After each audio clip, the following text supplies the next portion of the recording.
Երևանի սրտում գտնվող կասկադը յուրաքանչյուր երևանցու սրտում առանձնահատուկ տեղ է զբաղեցնում։ Այն Երևանի, ինչու ոչ նաև Հայաստանի խորհրդանիշներից մեկն է։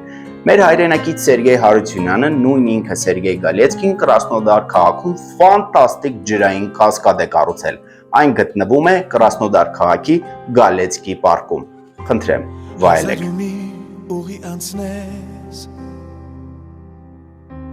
Դրված է ի վերուստ մի սեր, այն մեկ է գտնելու եկես, տանի հասնի դեպի աստղեր, որոնց միայն տեսնում են, աչքեր սիրահարված, զգացմունքով լցված, ես Քեզ սիրահարվել եմ